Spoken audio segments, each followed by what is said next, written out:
Assalamualaikum warahmatullahi wabarakatuh. Kami dari kelompok 7 yang beranggotakan Anissa Rezi Ritami, Tuti Habibil Jannah, Reski Adinda, Pira Fitriana Dewi, Sofnia Putri, Risa Mayasari, Rahma Syafira, Febri Fitriasari, Rani Adiakinanti, dan Indah Febriani. Di sini kelompok kami membahas tentang kanker. Untuk definisi kanker akan dibacakan oleh Pira Fitriana Dewi. Kepada Pira dipersilakan. Baiklah, terima kasih kepada Rani.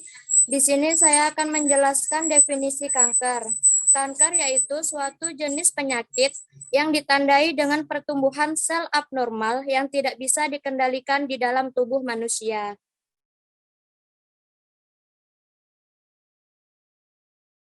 Selanjutnya dibacakan oleh Risa Mayasari.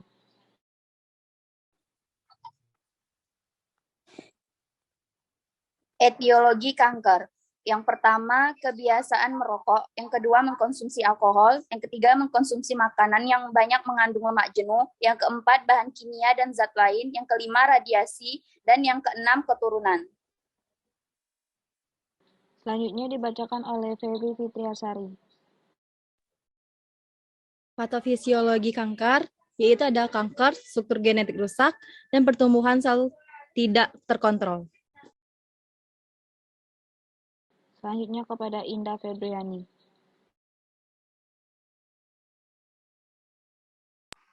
Studi kasus pertama yaitu pasien Nyonya S, perempuan usia 51. Tolong, bentar.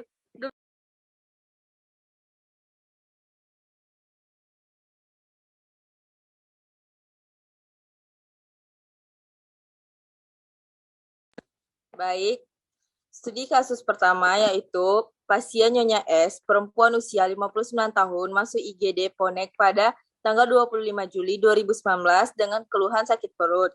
Keluhan dirasakan sejak 7 hari yang lalu, terasa terus-menerus, keluhan muncul tiba-tiba, gejala lain yang menyertai adalah flek, lemas, gemetar, dan flek dimulai sejak 7 hari yang lalu. Keluar darah dalam jumlah yang banyak dari jalan lahir.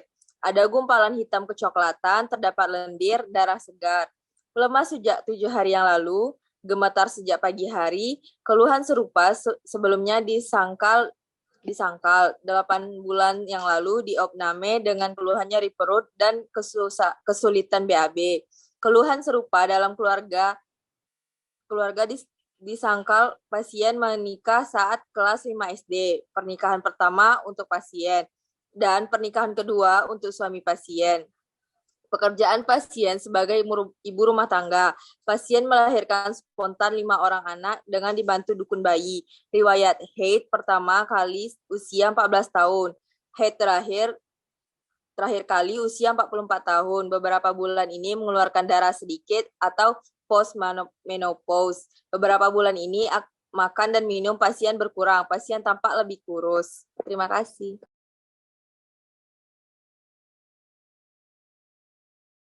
Selanjutnya akan dibacakan oleh Rahma Syafira. Kepada Rahma Syafira dipersilakan.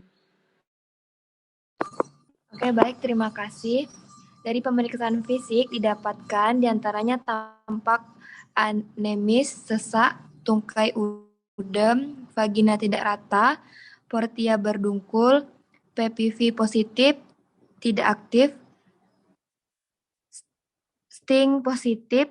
Pada hasil pemeriksaan penunjang didapat penurunan beberapa komponen darah, gangguan pada fungsi ginjal, gangguan keseimbangan elektrolit, dan ditemukan keganasan pada lesi yang diambil dari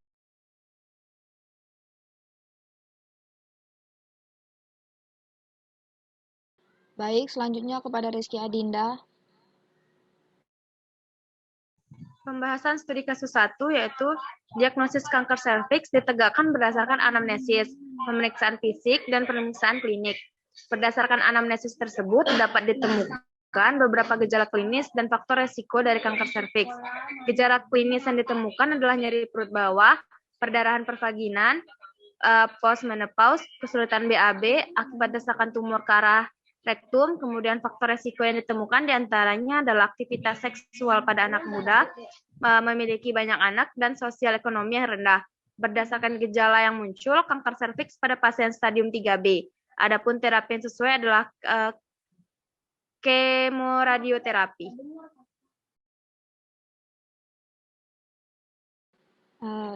Selanjutnya kepada Anissa Rezritami. Selanjutnya, studi kasus kedua yaitu seorang laki-laki berusia 51 tahun dirawat dengan keluhan utama sesak napas selama 2 minggu terakhir yang memburuk saat tidur berbaring. Pasien juga mengeluh batuk sejak 4 bulan yang lalu dengan dahak berwarna putih, nyeri dada, penurunan nafsu makan menurun, dan penurunan berat badan sekitar 14 kg dalam 3 bulan terakhir. 3 bulan yang lalu, pasien pernah dirawat di rumah sakit dengan keluhan yang sama dan didiagnosis dengan efusi perikardium. Pasien kemudian dilakukan perikardiosentesis dan didapatkan total cairan sebanyak 3.000 cc, berwarna kemerahan. Pasien mengalami perbaikan klinis setelah dilakukan tindakan. 3 minggu kemudian, pasien kembali merasakan keluhan yang sama dan dilakukan tindakan perikardiosentesis dengan total cairan yang keluar kurang lebih 2.700 cc. Pasien dicurigai dengan keganasan pada paru.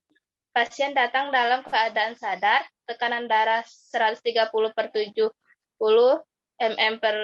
mmHg, nadi 94 kali per menit, frekuensi pernapasan 32 kali per menit, dan suhu aksila 36 derajat Celcius. Pasien tampak sesak, namun tidak didapatkan peningkatan JVP. Pada daerah leher ditemukan penjenjar regional pada leher kanan, diameter 2 cm, mobil,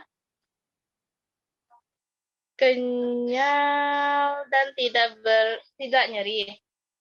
Pada pemeriksaan dada didapatkan pelebaran batas jantung.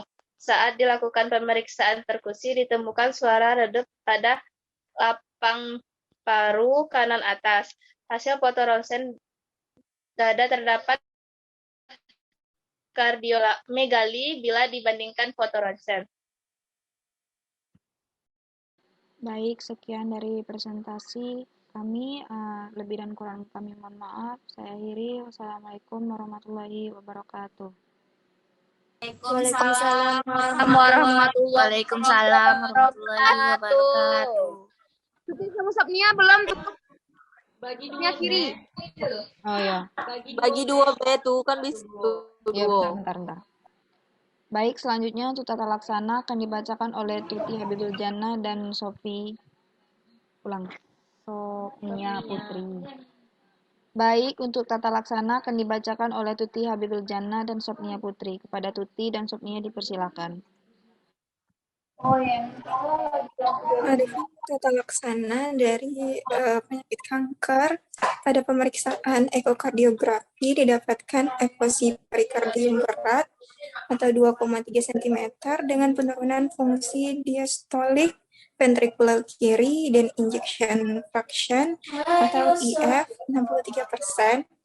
Dari perikardiosentesis didapatkan cairan total berjumlah 420 cc berwarna merah yang kemudian dilakukan pemeriksaan sitologi, akan tetapi tidak ditemukan adanya sel ganas. Baik, pasien kemudian dilakukan pemeriksaan diagnosis paru, yaitu transtrocal biopsi TTB dengan hasil karsinoma sel squamosa. Sedangkan pembesaran kelenjar di leher dilakukan tindakan fine needle appreciation biopsi FNAB dengan kesimpulan metastase yaitu karsinoma. Pasien direncanakan untuk menjalani kemoterapi kombinasi paclitaxel carboplatin. Terima kasih. Baik, terima kasih kepada rekan-rekan sekalian. Berakhir pula presentasi kita. Apabila ada kata dan siapa tuh? Bisa matiin. Udah ya? Baik, sekian dari presentasi kami. Baik, sekian dari presentasi kami. Lebih dan kurang kami mohon maaf. Saya undur. Wassalamualaikum warahmatullahi wabarakatuh. Waalaikumsalam. Waalaikumsalam warahmatullahi wabarakatuh.